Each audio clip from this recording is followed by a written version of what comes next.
Aujourd'hui, nous nous retrouvons pour le 8e jour des 10 jours de prière qui ont pour thème « Retour à l'autel ». Le sujet de ce soir s'intitule « Le culte et le message des 3 anges ». Notre texte de base se trouve dans Apocalypse 14, le verset 7. « Craignez Dieu et donnez-lui gloire, car l'heure de son jugement est venue. Et prosternez-vous devant celui qui a fait le ciel, la terre, la mer et les sources d'eau. » Le message du premier et deuxième ange. En tant qu'adventistes du 7e jour, nous sommes appelés à proclamer un message pour la fin des temps d'une telle importance que rien d'autre ne devrait détourner notre attention. Nous prêchons le message du premier ange qui volait au milieu du ciel. Il avait un évangile éternel pour l'annoncer aux habitants de la terre. Apocalypse 14, verset 6. Exhortant ainsi tous à craindre Dieu, à lui rendre gloire, ce qui se concrétise par « Prosternez-vous devant celui qui a fait le ciel et la terre, la mer et les sources d'eau » le verset 7. Ces versets nous rappellent que l'humanité est d'origine divine et non évolutionnaire. Nous connaissons l'évangile éternel, c'est-à-dire à la fois intemporel, essentiel et éternel, nécessaire et sans fin.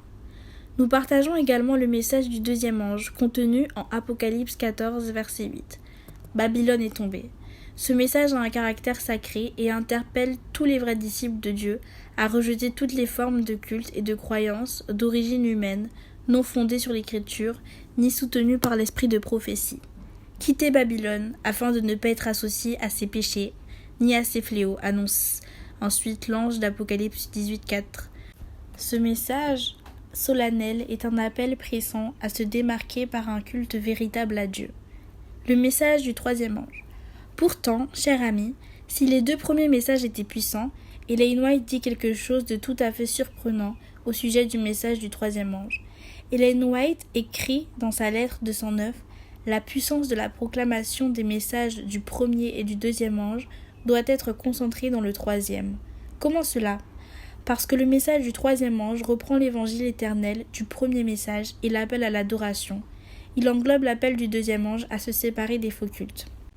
Mais la proclamation de ce troisième message est différente des 2 premiers en ce qu'elle délivre un avertissement redoutable.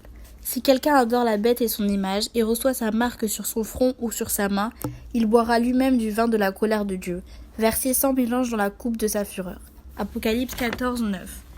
Ce message distingue les adorateurs des bêtes de l'Apocalypse des adorateurs de Dieu scellés par le Saint-Esprit. C'est ici la persévérance des saints qui gardent les commandements de Dieu et la foi de Jésus. Apocalypse 14, 12. Au sujet de ce message, Ellen White souligne encore, c'est la vérité présente. Ce message doit être transmis avec une nette clarté et une grande puissance. Il ne doit pas être obscurci par des théories et des sophismes humains. En priant aujourd'hui, demandons à Dieu de donner à notre culte la puissance nécessaire pour que nous puissions proclamer avec force son message de fin des temps à un monde en perdition. Prions ensemble. Nous te demandons d'accomplir ta promesse de nous remplir de ton Saint-Esprit afin que nos vies deviennent le reflet de ton caractère parfait d'amour. Glorifie-toi et révèle-toi à travers nous, nous t'en prions. Merci de nous donner l'assurance du salut alors que nous faisons face au jugement. Aide-nous par ta grâce à vivre une vie de service utile et axée sur la mission en t'honorant dans tout ce que nous faisons.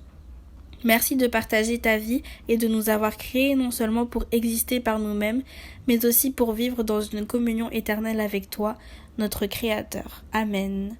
Je vous dis à demain pour la suite de ces 10 jours de prière.